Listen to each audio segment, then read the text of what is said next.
regulations that were published recently, such as physical agents and noise exposure regulations, some of those references are now outdated already. My main aim, I believe, is to just try and encourage people to maybe comment on the regulations and see if we can get something that we can all live with. If we're maybe not happy with it, then at least we'll be able to work with it. And I'm glad that the other speakers gave me a little bit of extra time. I hope to finish within my allocated time, but it is hard to tell. But let's get into it. So obviously the construction regulations dated 2024. Invitation of public comments on the draft construction regulations were published in this government notice 5983 in Government Gazette 52267 on the 12th of March 2025. Interested persons who wish to comment on the draft regulations are invited to do so in writing within 90 days, taking us to basically 10-11 June. From the date of publication in the prescribed format, and that is Annexure A to the notice. So I do obviously want to encourage people to give comments. It is not often that we have the opportunity to do that. Whether it will be acknowledged or addressed, that remains to be seen, but at least we can try and influence things that are maybe not effective or problematic. You'll see in my presentation, we're going to just look at the old 2014 or the current requirement and then the possible change. A lot of this, not really much of an impact, so I'm not going to spend too much time on it. 2014, agent, competent person who acts as a representative of the client. That is now changed to a professional construction health and safety agent registered with a statutory body approved by the chief inspector. So as Kobus indicated, that is the SACP CMP. Closing a little bit of a loophole that's in the current regulations, whereby persons who are registered in the category of a manager can also perform the functions of an agent currently, but with this definition change, that would no longer be possible. Client is the person for whom construction work is performed. It's now changed every person or entity who enters into a contract to have a construction project executed on their behalf during any of the stages related to the construction works. I don't really think that changes a lot. The only difference is, if you say, what is the difference between the final customer that maybe is going to use the building and the client or customer that contracts with principal contractors and contractors to do the construction work. I think it is now more clear that the client is the person who actually issues the contracts and will eventually pay for the work to be done. Now, the big change, competent person, a person who has in respect of the work or task to perform the required knowledge, training, qualifications, and experience, and where applicable, qualifications specific to that work or task, provided that where appropriate qualifications and training are registered in terms of the National Qualifications Framework Act, those qualifications and training must be regarded as the required qualifications and training. Paragraph B, the person is familiar with the Act, Occupational Health and Safety Act, and applicable regulations made in terms of the Act. So the new definition is a competent person, means a person who has in respect of the work or task to be performed the required knowledge, training, and experience, and where applicable, qualifications specific to that work or task. So obviously you will note the references to the NQF have been removed.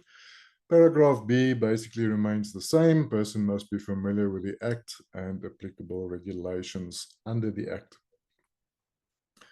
So to me, this is probably the most critical change that is being introduced with this proposed draft change. It is mainly necessitated, as you should be aware, the general move from the SETAs, the Sectoral Educational Training Authorities and Unit Standards system, to the Quality Council for Trade and Occupations, the QCTO skills programs. So It is a process that is currently underway, typically for workplace training, first aid, working at heights, one would assume, lifting machine operator training. There's already the new draft, the new code of practice on that already addresses this transition.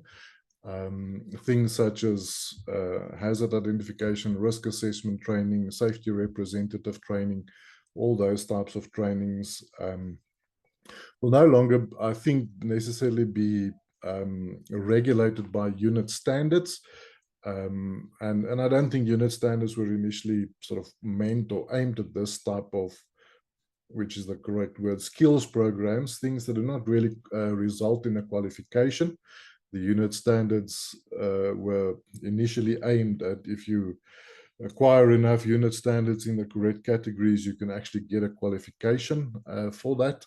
And that was the original aim of unit standards and the NQF. But obviously all so-called short courses that is often prescribed by legislation then also went this route, although the system, I think, was not really aimed at that and was not geared for that. So that is the change currently. Obviously, there's a transition process. If you go and look at the NQF website and you go and search unit standards on various things such as hazard identification, risk assessment, first aid, working at heights, and all those types of things, you will notice that a lot of those unit standards have already expired. You can no longer register for them.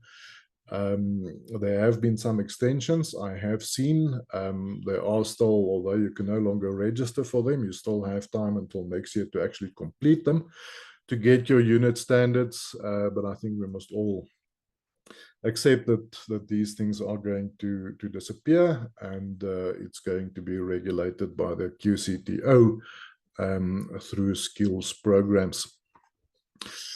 So currently there's a bit of a gap, a lacuna, where people might be uncertain what to do and what is required. I'm not going to spend too much time on that. That will interrupt our program and our progress, but that is just to explain the importance of this change and the main implications of that. Unfortunately, when one works with legislation, it is problematic that the legislator uses language, and language has limitations. And there are famous quotes from judges and things to say sometimes the legislator didn't intend to include something in the legislation, but it falls within the scope or the definition. And sometimes it's the other way around. Some things that they did mainly aim or try to regulate falls outside the scope because of words and definitions. And I still have a problem with this requirement saying qualifications where applicable, because what does that mean? What does it mean where applicable? And that is open to interpretation. And I think that is the biggest challenge that we do have in the industry. And that is mainly my feedback, from customers, and, and the biggest culprits obviously are possibly inspectors from the Department of Employment and Labor, but then often agents and people who do auditing. And one example of, if you apply this literally, that, it could result in ridiculous consequences, which is a standard and accepted legislative interpretation principle to say that if you interpret legislation literally and it leads to absurd and unbusinesslike results that could not have been the intention of the legislator, then it mustn't be interpreted literally.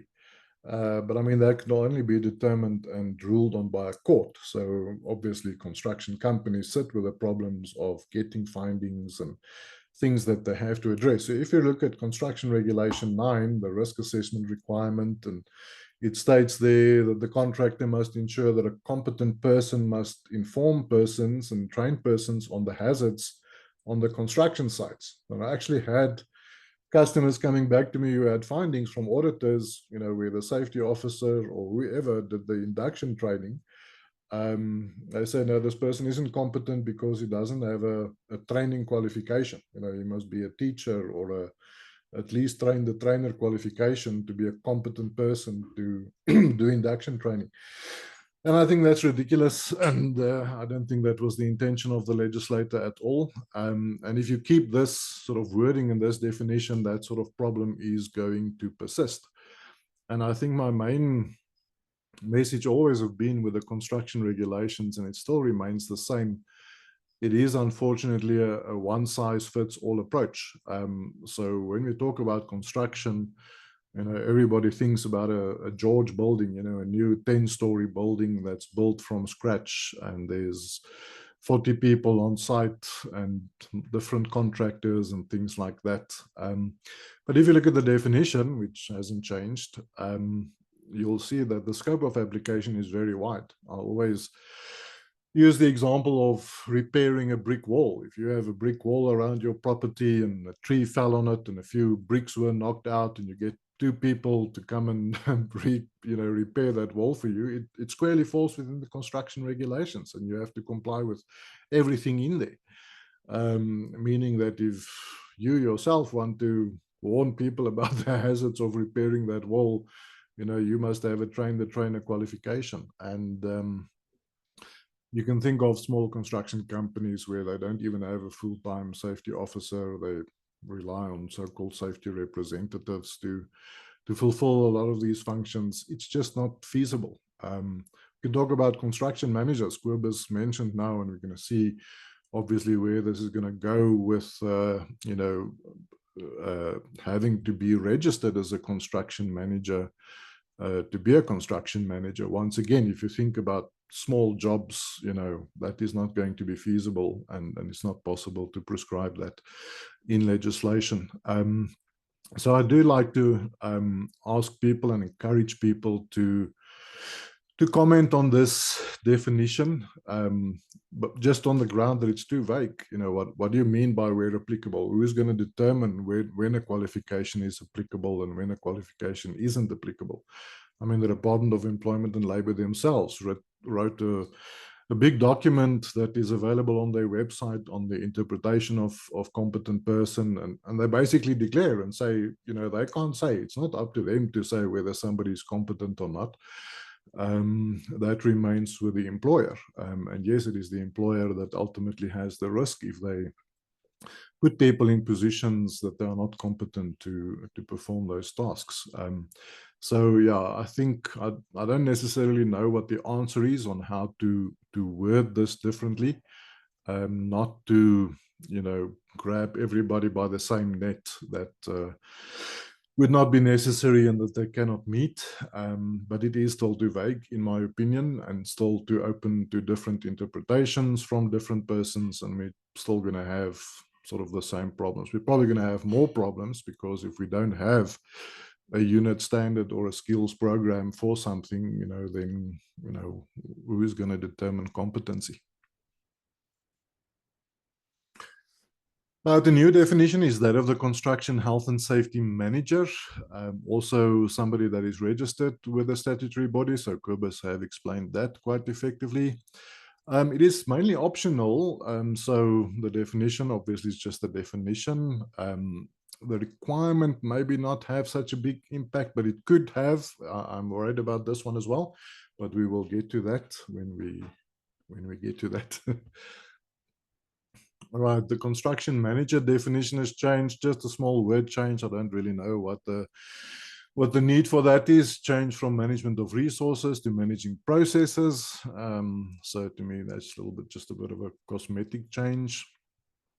Construction health and safety officer is a new definition. Once again, as Kobus have indicated, this is now also somebody that is registered with the SACP CMP.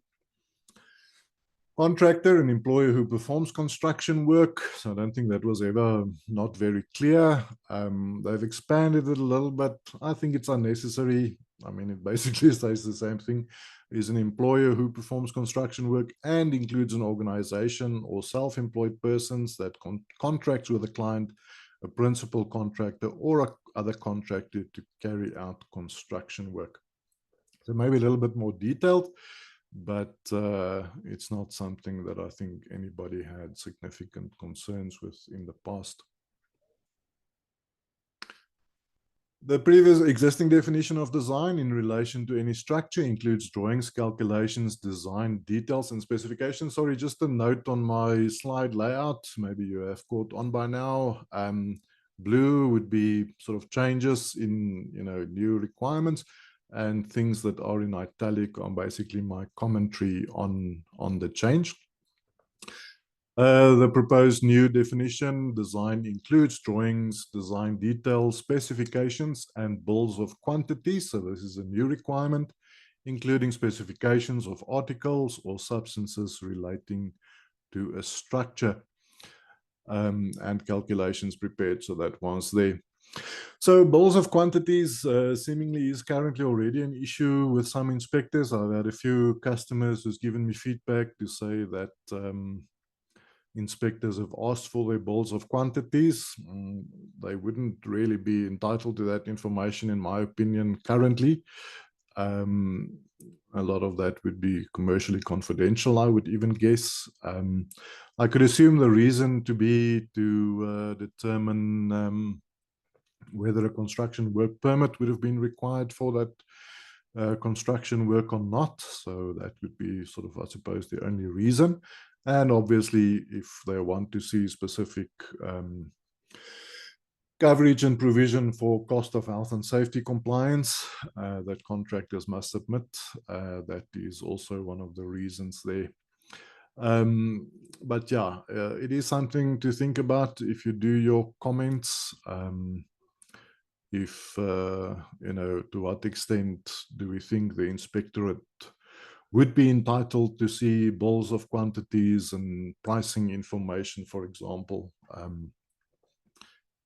think that's something to think about and comment as you see fit. There's a new definition of ergonomics, which isn't in the existing regulations. It's basically obviously a copy and paste from the definition of the ergonomics regulations, specific scientific discipline concerned with fundamental understanding of interactions among humans and other elements of a system, and the profession that applies theory, principles, data, and methods to design in order to optimize human well-being and overall system performance. Excavation work, current definition: the making of any man-made cavity, trench, pit, or depression formed by cutting, digging, or scooping. They now change it to say that it must be read with a definition of construction work. So this is currently in a guidance note under the current regulations.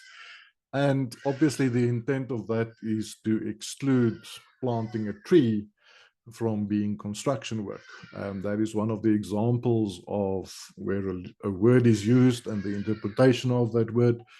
The definition of excavation means, as we can see, any cutting, digging, or scooping into the earth. So as soon as you dig a hole to plant a tree, you technically are doing construction work, but that was obviously not the intention of the legislator. I know when the 2014 regulations were launched, some municipalities asked about their graveyards and the digging of graves. Is that construction work? And obviously the answer was no, that was not the intent to include the digging of graves in construction work and construction regulations.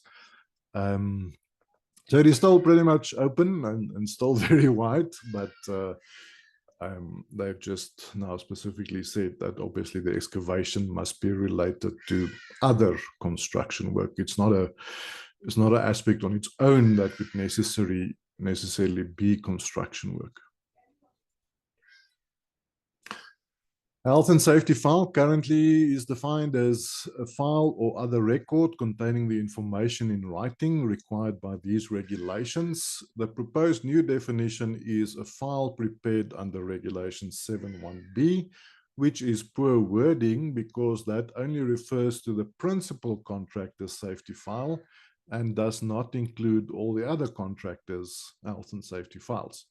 So this is obviously an error. They should either add the 7.2 relevant paragraph, could also be B, I can't remember, that talks about contractors' health and safety files, or they can revert back to the original definition. I don't know what is wrong with this definition.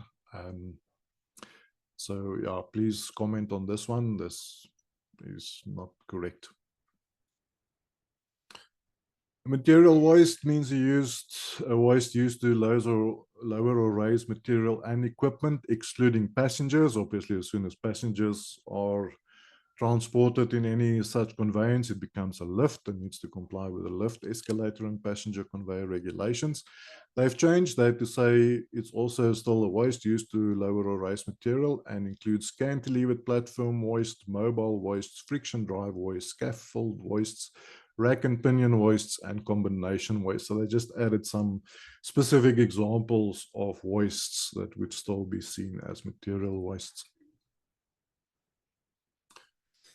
Current definition of a person day means one normal working shift of carrying out construction work by a person on a construction site. That has been removed. It's not required anymore because this was linked to certain triggers for getting a construction work permit. But the proposed change to construction work permits no longer refer to this, so it's no longer necessary as a definition. Principal contractor means an employer appointed by the client to perform construction work. They've changed it to say a principal contractor means the contractor appointed under Regulation 51K to perform the specific duties. Well, since every principal contractor must be appointed, that is an obligation under Regulation 51K by the client. It has no real impact, but yeah, they went for a different definition there.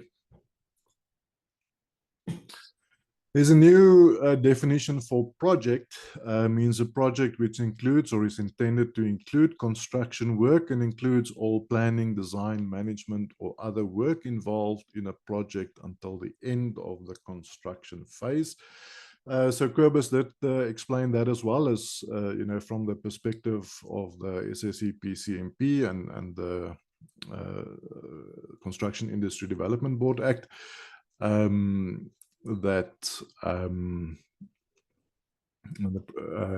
the different stages of a project, and where you also talked about stage 4. I think you mentioned where the actual construction work starts in terms of digging and laying bricks and things like that, but there's 3 phases before that. So there is the new definition just includes the whole project life cycle and not just the actual construction. New requirement, this is still just a definition. We'll see what the actual requirement is, but just look at the definition of pre-construction information. It means information in the client's possession or which is reasonably obtainable by or on behalf of the client, which is relevant to the construction work and is of an appropriate level and detail and proportionate to the risks involved, including information about the project, the whole project cycle, planning and management of the project, health and safety hazards, including design and construction hazards and how they will be addressed, and information in any existing health and safety file. So we'll see that the client must provide this pre-construction information. Like I said, will still come to the requirement to various persons, but strangely not the designer. So I would have thought pre-construction information would be something that would also have to go to the designer. But as we can see that the definition includes design hazards, I assume that this must be done after the design is completed, but before construction starts. So there's a little bit of uncertainty about when this needs to happen and things like that. It is not very clear. So, but like I said, there is just the definition at this stage. I don't think there's really a problem with the definition as such, but just remember the impact here. Current definition of a scaffold means a temporary elevated platform and supporting structure used for providing access to and supporting workmen or materials or both. They've changed this now to scaffold means components or systems used to build a scaffold. So this is poor wording. This is poor way of writing things. That means like saying a chair means the legs and the arms and the seat of the chair, but not the chair itself. So the completed scaffold is not a scaffold according to the definition, only its components, which doesn't make sense. Once again, I don't know what is wrong with this definition. To me, this is a better definition. If they want to say we specifically have concern about the components of a scaffold, then you could say scaffold includes the components or systems used to build a scaffold. It is also curious because there's actually no requirements for scaffolds in the regulations itself, as you will see later. So in my opinion, this definition is not necessary anyway. A suspended platform means a working platform suspended from ropes by means of one or more separate ropes from each support. They've now changed the definition to say suspended platform means scaffolding suspended by steel cables from overhead supports. Now, once again, I don't think they always understand how does definitions work in legislation. So this is also poor wording, because if I now suspend something with fiber ropes, a platform from a roof or from a overhead support, outriggers or whatever, then it doesn't fall within the definition and it doesn't have to comply. So I can have a very unsafe suspended platform with fiber rope or rope suspensions, and there's no legal requirement that I'm contravening, because they haven't made it a positive obligation to say, listen, you're not allowed to use anything else than steel cables. It is not regulated as such. So it's poor wording. They must change this. And once again, whether the definition is really necessary, I don't know. I don't think so. But you could have, but I would rather stick with the old definition and then put in a positive obligation under the regulation itself to say, all suspension ropes or suspension components must be steel cables.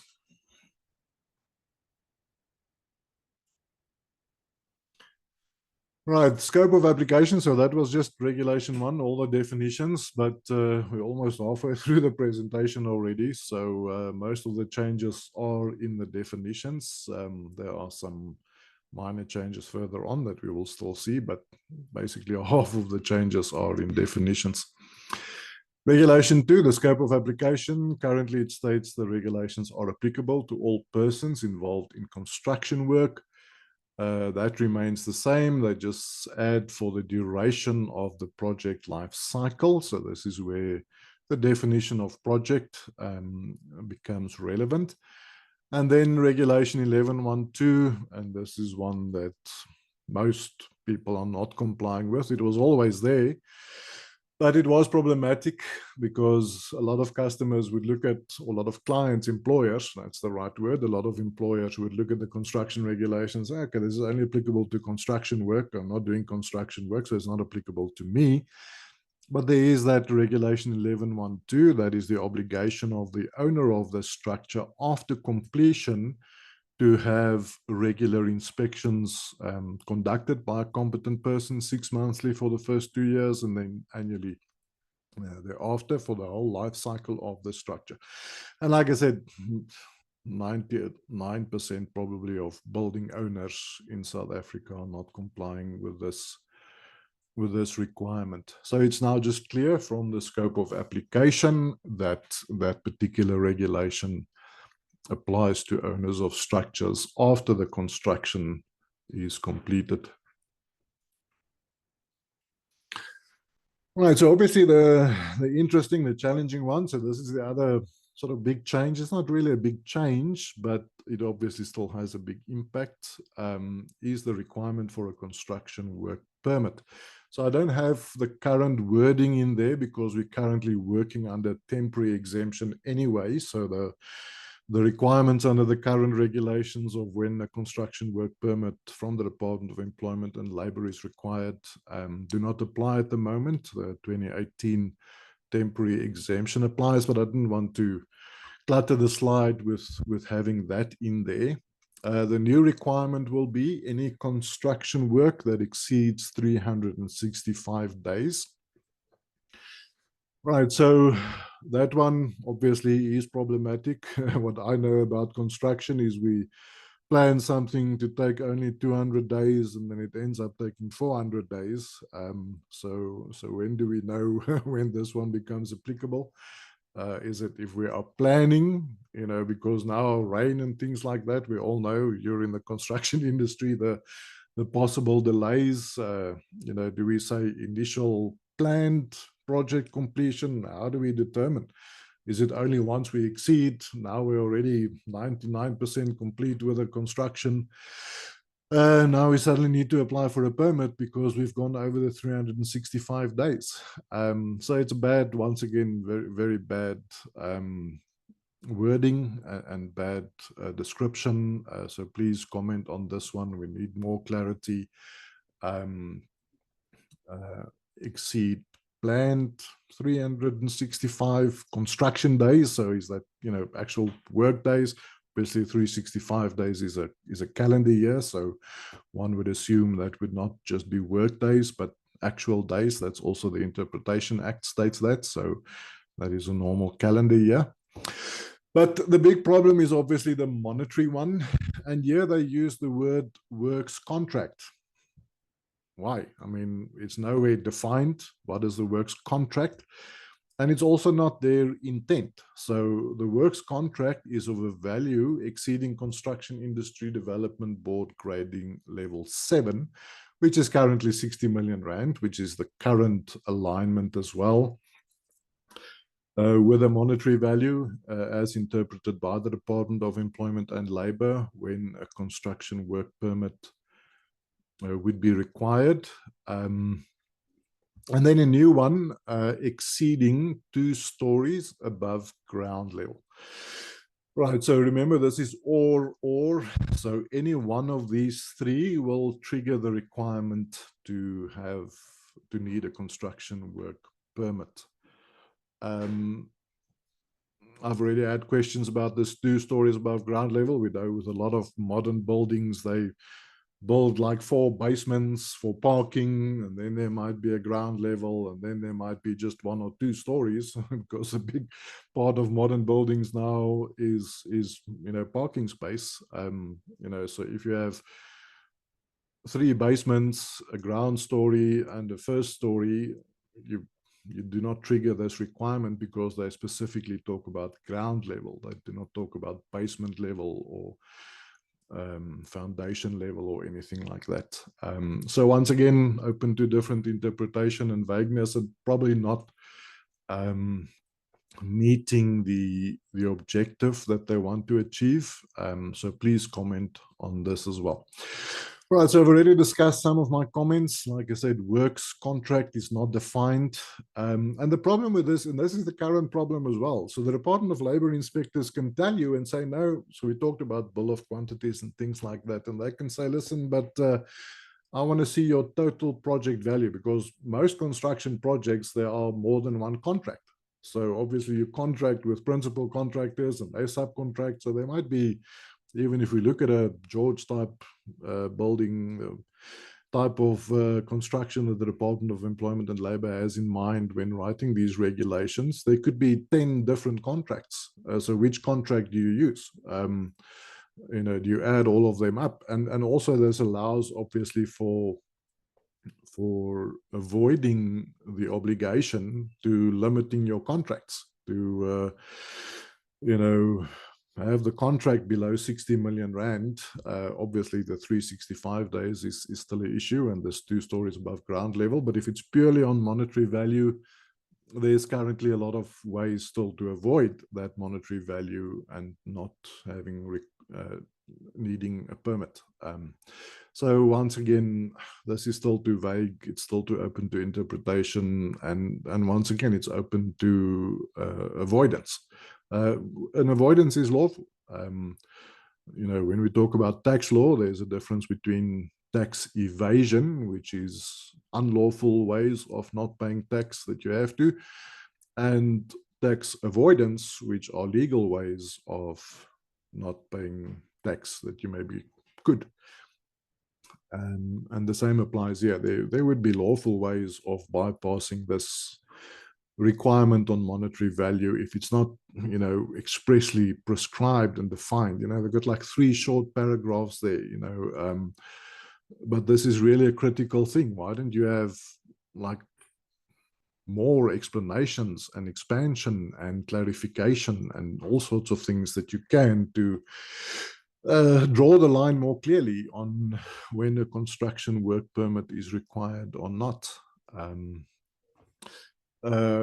Question that is often asked, does it include or exclude VAT? So I'll answer that question a little bit later. So still too vague. My summary is still too open to interpretation. I mean, this is a critical requirement that can really spend some more effort in expanding and clarifying when would a construction work permit be required and when not. The 2014, the current regulations say that the site-specific number of the permit must be displayed. They now change that to say that the actual permit itself must be displayed at the main entrance to the site for which that number is assigned. Notification of construction work. So the big change here is basically all construction work is now notifiable. Still, other than those that require a permit. So obviously, if a permit is necessary, then nobody needs to do notification. I still find currently that people don't adhere to this or apply to this. There's a project that has a permit, but clients and agents and people still say, no, but you must notify, you must notify, you must notify.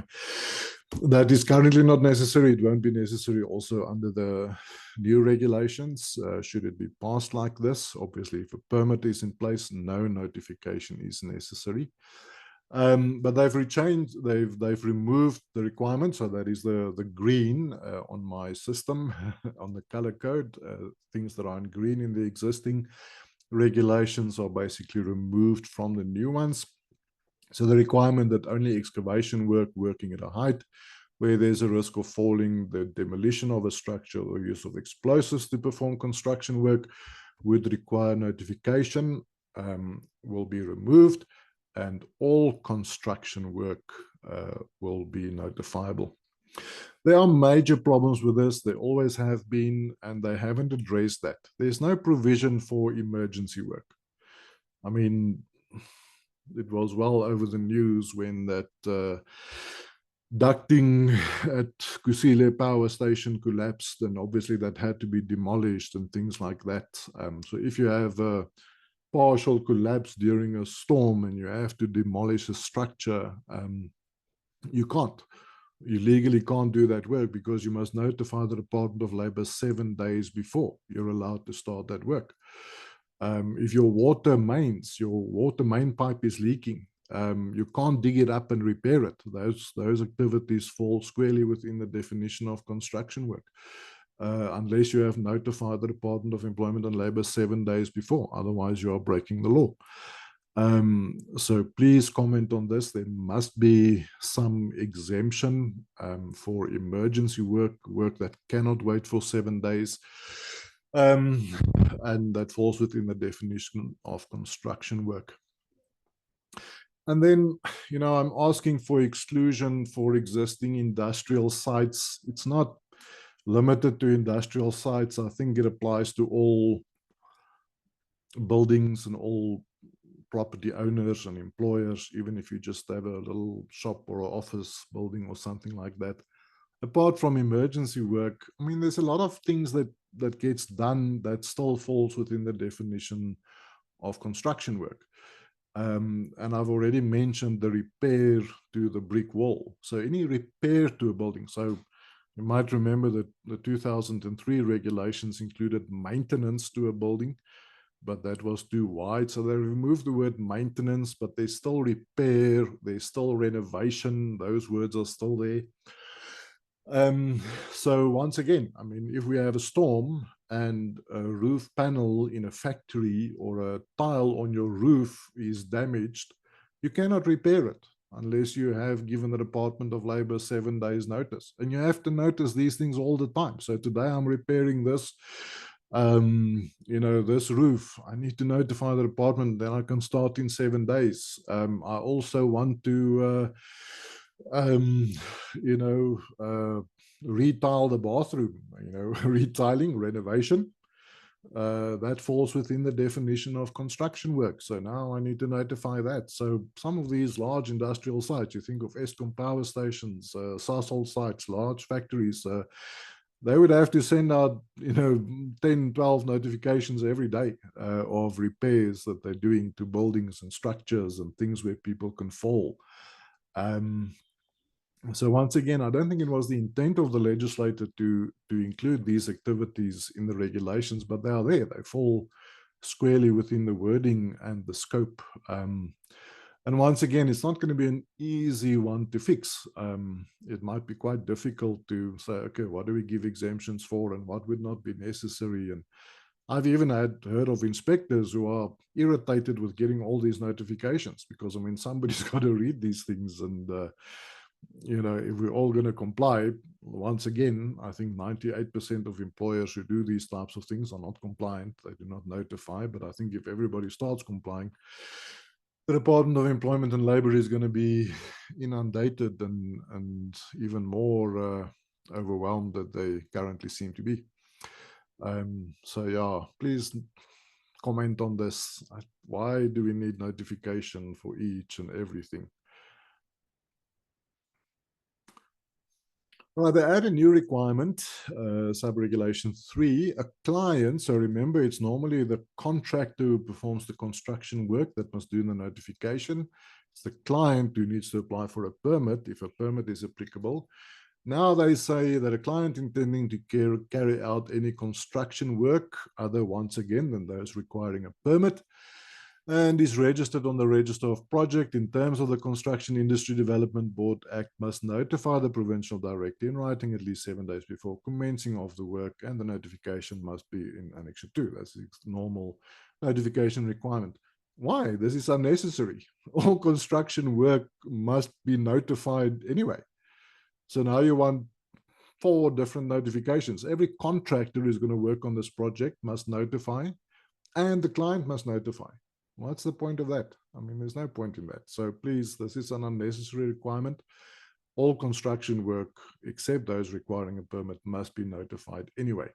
Unless we can change the previous one, that would be ideal. If we can change the previous one and try and limit the scope of things that need notification, then this might become relevant again. But currently, it serves no purpose.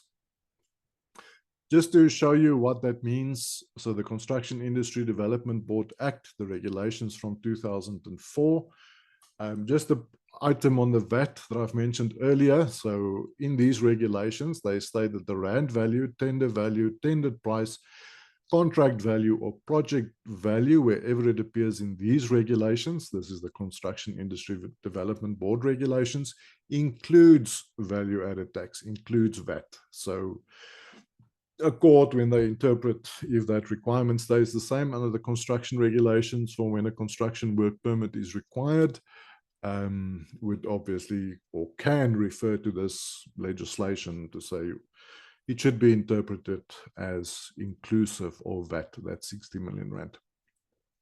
The registration of projects, every project consisting of a single construction works contract for the public sector. So if you're building for government and the value exceeds 200,000 rand, must be registered as a project with the CIDB.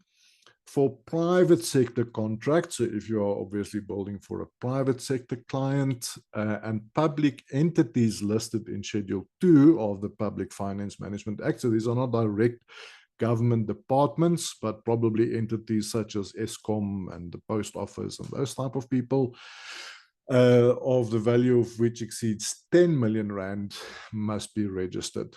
All right, so this is I know Gerard Roos have asked me about this and says maybe there's a lot of MBA members who maybe do not know about this. So it's obviously not a health and safety requirement, but it is a legal requirement that needs to be complied with. So it's good to take notice that this is a separate requirement. If you have any private project that exceeds 10 million Rand, this project must be registered with the CIDB. And this is now the one that they says the client must notify the department. So this is linked to that previous new requirement and my comment on that.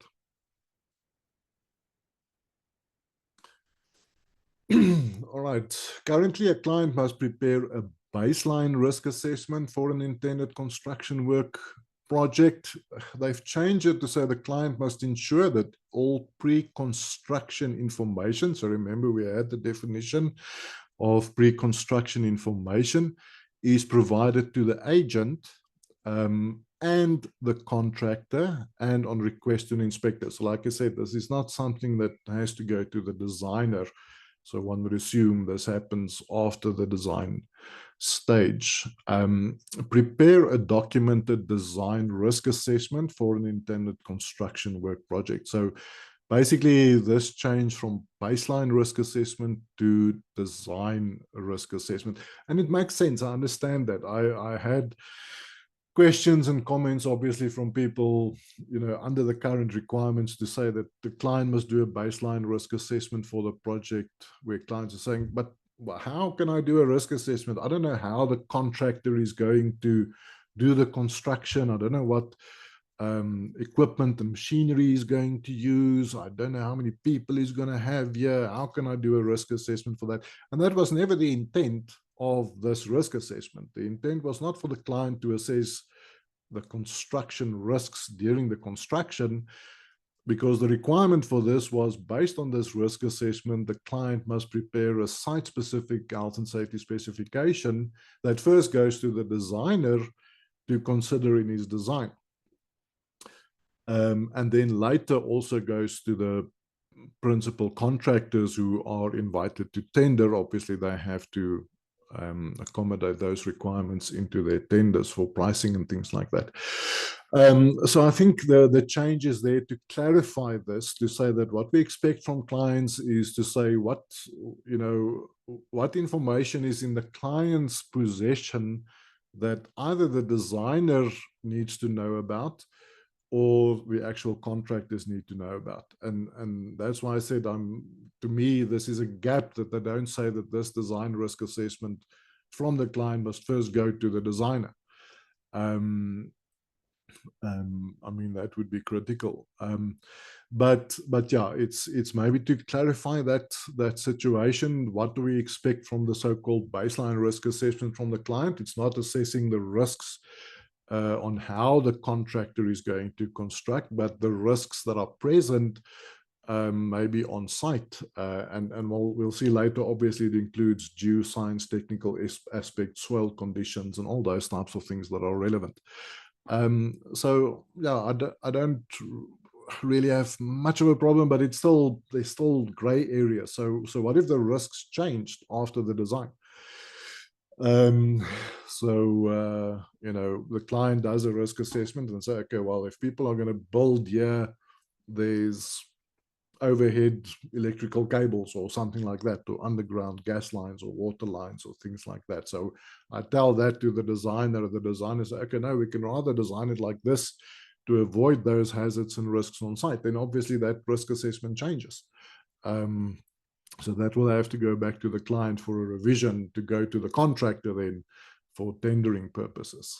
So I think this can be explained a little bit better on what they really want to achieve with this and the process to follow following this, and what do we want to get out of it. There's just a typing error. So obviously prepare a site-specific specification for the construction work based on the baseline risk assessment contemplated in paragraph A. So now the suitable and sufficiently documented coherent site-specific health and safety specification for the intended construction work will be based but not limited to this design risk assessment. So obviously, once again, it's not a requirement that, okay, it is now a requirement. We'll get to that. But I often get under the existing regulations, principal contractors to say, well, yeah, but the client didn't give me his baseline risk assessment. He doesn't have to. There's no obligation. He must do the risk assessment, and based on that risk assessment, give me specifications that are based on that risk assessment. So this has changed now slightly to say that the pre-construction information that I must give to contractors includes the design risk assessment. So there's just currently a paragraph reference missing. If you want to comment on that one, that didn't include paragraph A there. That should be there. So ensure that the designer takes the prepared specification into consideration during the design. That is the current requirement. It basically remains the same. So once again, there's not an obligation to give the risk assessment to the designer. I must just give the specification that is based on my risk assessment as the customer client to the designer. I always had a problem with this because I think there's actually two sets of specifications, at least, for a lot of construction work. But the regulations talk as if it's the same thing, if it's one and the same. I think there is typically what is called in industry a design specification. I'm talking about, designs on existing industrial plants and things like that. Maybe not necessarily so much for a new greenfields building project that comes up from the ground. But a lot of existing industries and people have a design specification to say, this is the minimum requirements for material strength and quality that we want on our site. If I want a new pipeline, it must be at least this thick and approved by this body or whatever the case is. So that is the design or the technical specification. The other specification is the construction, to say during construction work, I want people to wear flame-proof overalls and I want them to do excavations inspections every half an hour and not once a day. And I want them to do this. That is, the client's requirements for a specific project. It's actually two separate sets of specifications.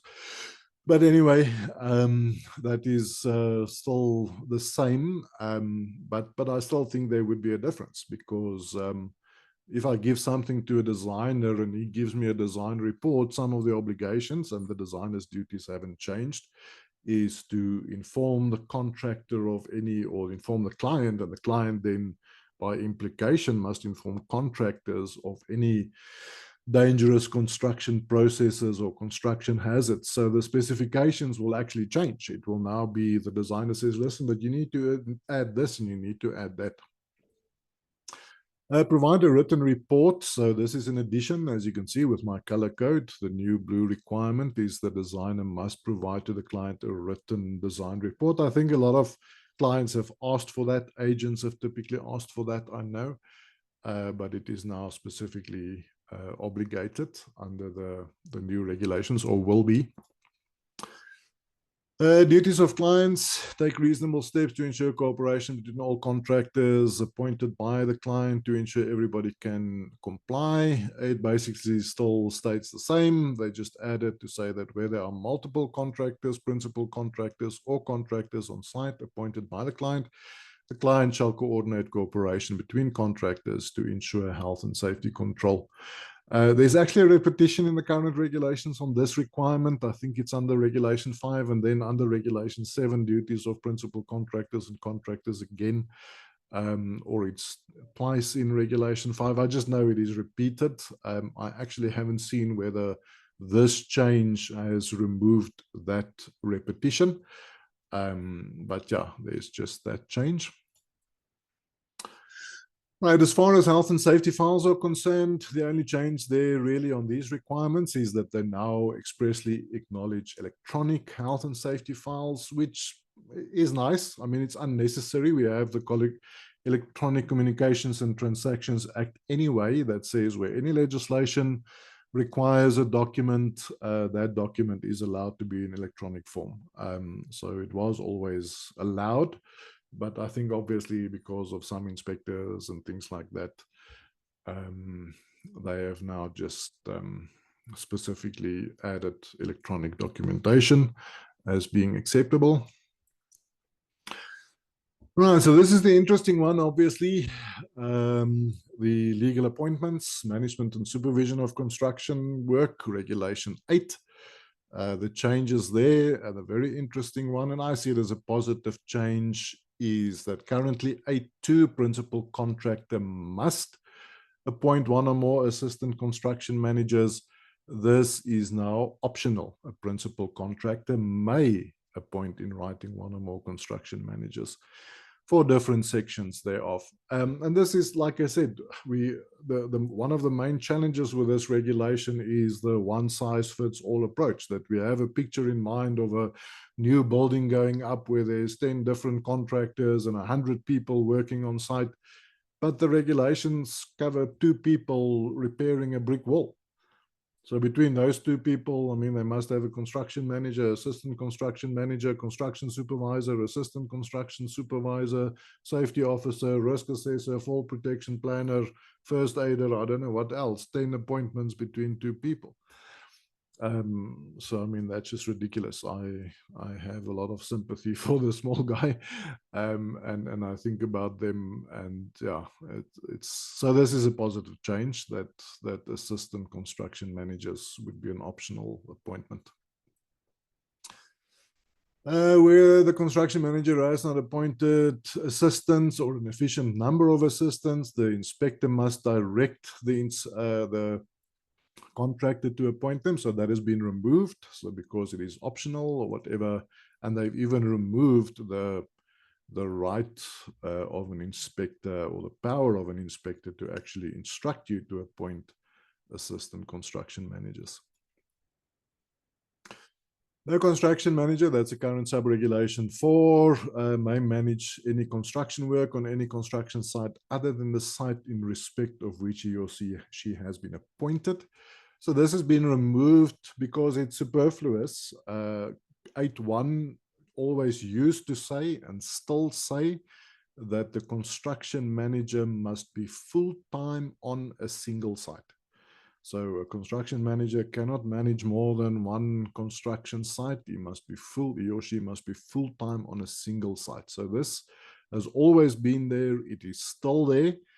So the fact that this is removed, it's just removing a superfluous requirement because it's already basically covered under sub-regulation 1. All right, now this is a big problem for me. Please bear with me or side with me and object to this, because once again, I can understand maybe the reasoning behind it, but the wording is problematic. The wording is too strict. So there's a new 8.2. So you'll see some of the things have changed. So the 8.7s and the 8.8s will now be 8.3s and things. So some of our numbers will change there. So 8.2, which used to be the compulsory assistant construction managers, it now states that the principal contractor may, upon having considered the size of the project, in writing appoint one or more construction health and safety managers. So this is very important. Obviously, Kobus talked about the construction, the registration categories with the SACP, CMP. We know the construction manager was always there, but it wasn't catered for in the construction regulations. So now it is. And like I said, it's optional. It seems optional, but there's a problem.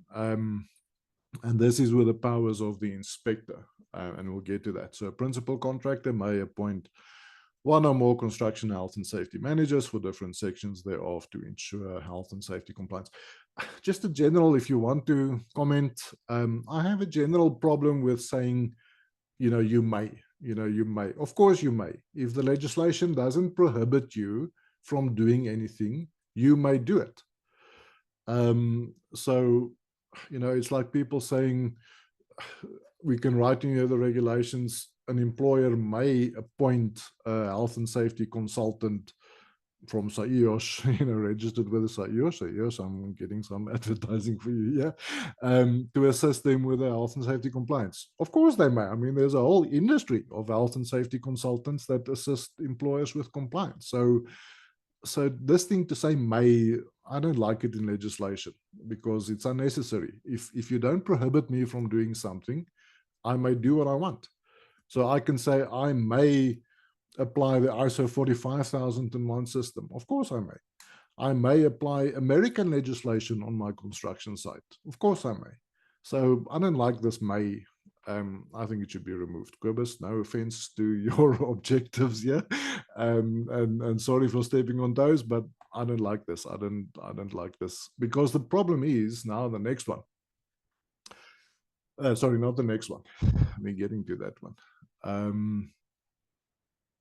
3, so I'm going chronologically. Currently, it's the 87 construction manager must in writing appoint construction supervisors responsible for construction activities and ensuring occupational health and safety compliance on the construction site.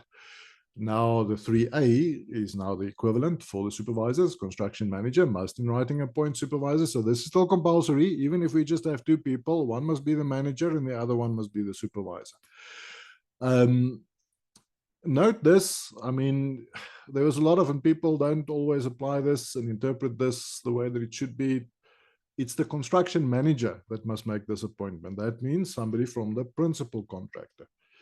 So construction supervisor, contractors who contract to a principal contractor cannot appoint their own construction supervisors. It must come from the principal contractor's construction manager. A lot of people said, I even heard somebody said the Department of Labor said this was a typing error.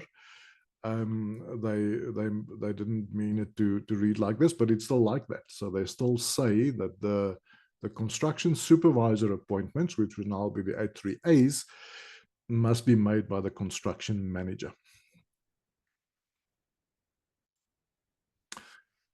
Right, 88, that is the assistant construction supervisors.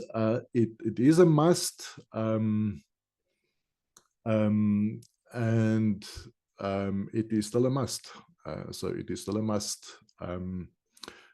Contractor must, upon considering the side of the project, appoint 1 or more persons to assist the construction supervisor, and they have the same duties and responsibilities, blah, blah, blah. So, like I said, the assistant construction managers are no longer compulsory. It's optional, but there must be a manager, a supervisor, and an assistant construction supervisor. So between my 4 people or my 2 people repairing the brick wall, somehow I must give them 3 legal appointments. I don't like this. This one size fits all approach. It doesn't work. So they say having considered the size of the project, but once again, it's a must. So the size of the project only affects if I need 1 or if I need 10 assistant construction supervisors. So my feeling that this assistant construction supervisor should still be optional. The only sort of challenge is this is the sort of first appointment that a contractor can make on his own, that he doesn't have to have the construction manager sign it off. I see I'm running a little bit out of my time, so I'm just going to sort of stop my rambling and complaining and just explain to you what is happening here. So this is a big problem, and the problem is in the wording. So please comment on this because it is too wide. So where the contractor has not appointed an employee as contemplated in sub-regulation 8, sorry, this is the existing one, existing one. So this is assistant construction supervisors, etc. So now this is removed. So the inspector can no longer instruct us to appoint assistant construction supervisors. But now, so although this is removed, it's still problematic since assistant construction supervisors are a must. So a small principal contractor with, for example, 4 employees must have a construction manager, supervisor, and assistant construction supervisor. Right, 5, that would be the health and safety officer. I think this is pretty much the same. The wording is slightly different. I think they've removed, but this is now separate. And when I'm getting to where the inspector can instruct the appointment of full-time or more present part-time construction health and safety officer. Remember, these must be registered people. So there's not too much critical there. But now this is where I have a big problem. The new regulation, sub-regulation 8.5, where the contractor has not appointed an employee in 8.2. Now that is the construction health and safety manager. So if you haven't appointed a construction health and safety manager, remember this is now somebody that's registered with the SACP-CMP as a construction health and safety manager. The inspector must instruct you to appoint such a person. Not if in his opinion there's an or if in the opinion of an inspector a sufficient number is not appointed, he must instruct you. But because of that or, if you haven't done that appointment, he must instruct you. It's an obligation on the inspector to instruct you to appoint a registered construction manager. So it's per wording. Once again, they just maybe need to change that wording. But it's got cost implications because we know obviously the differences in rates between a construction health and safety officer and a construction health and safety manager typically. So who's going to pay for this? Is the Department of Labor going to pay his salary because they now, said that we must appoint this person? So can we send them the bill and say, okay, you pay his salary because you're telling me I must have this person? So this is a problem. And once again, I have a lot of respect for what the SACP-CMP is doing and the objectives of the legislation. I agree with that, all good and well. But just be careful. It's got huge cost implications. And because of this one size fits all. Like I said, if I'm just a small guy with four people and I'm coming to repair a brick wall, I need to have this person unless they change the wording and rectify this. The same apply with safety officers. So once again, if you haven't appointed adequate amount of safety officers in your opinion, or you haven't appointed a safety officer, then the inspector must instruct you to appoint them. Right, so I'm just going to try and just speed up a little bit. No contractor may appoint unless the person is registered. That's now in the definition of a health and safety officer, that it is somebody registered with it will presumably once again be the SACP-CMP. So that is just now in the definition. We don't need to have that anymore. The opinion of an inspector, this is the same one, actually, the 8.4 that is now referred to there. So they just removed the specific regulations on safety officers. It is actually elsewhere. 10.4, no construction supervisor may supervise any construction site. Basically, so like construction managers, construction supervisors cannot be appointed for more than one site. They've removed this, which creates a little bit of a gap, and a question is, can a construction supervisor be appointed for more than one site? A construction manager may not. So it's unlikely that the legislator would allow the supervisor may be appointed for more than one site, but it's not clear because the wording of full-time and single site are not included in the appointment in 3.1a or whatever that will be required for appointing supervisors. So comment on that. It's a little bit of a gray area. Contractor must ensure that ergonomics hazards are included in the risk assessments, been removed because it's now covered by the ergonomics regulations. So according to the ergonomics regulations, all employers must do ergonomic risk assessments, so it doesn't have to be specifically mentioned. Risk assessment, once again, just referring to physical hard paper documents as well as electronic risk assessments are acceptable.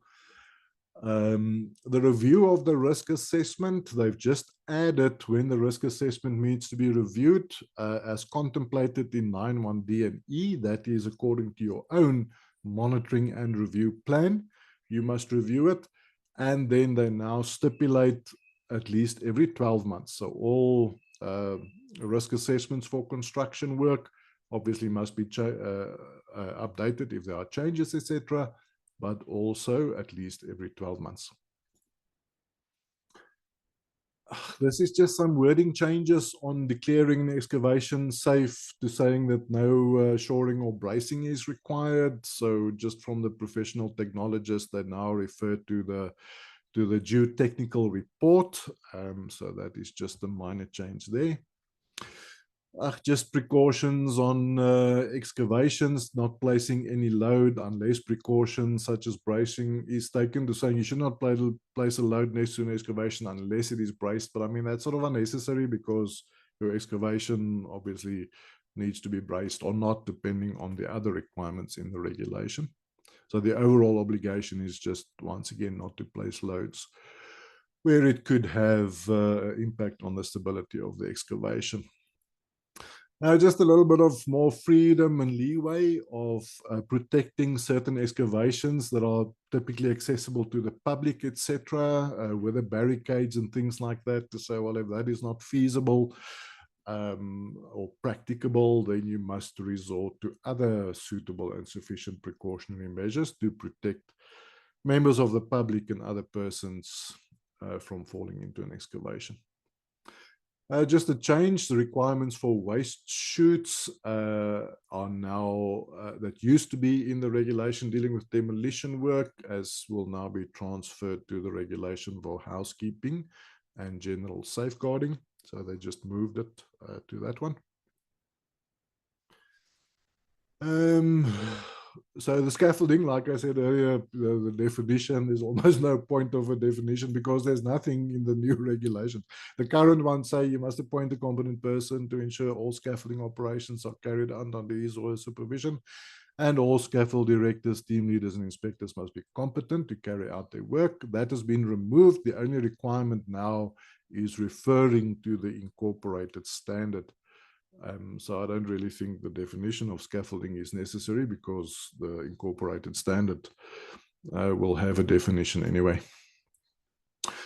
For rope access work, they've removed the requirement that rope access workers and operators must be licensed. This is a positive change because they never prescribed who must license them.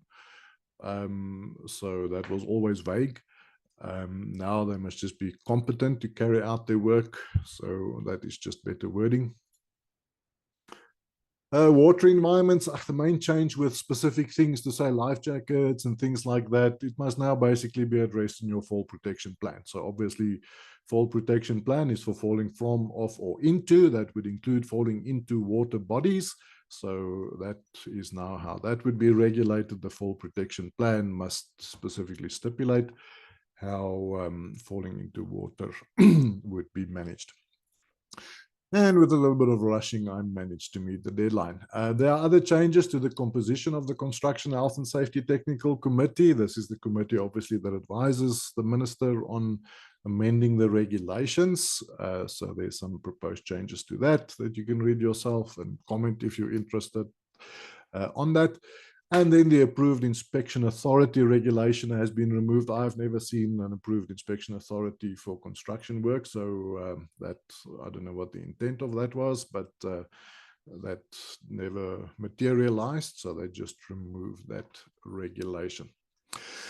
Right. So thank you, Program Director. And that is basically my commentary on the changes to the construction regulations, the proposed changes, and how they will, in my opinion, affect the industry, and typically things that I think one should try and comment on and try and maybe improve them where possible. Thank you.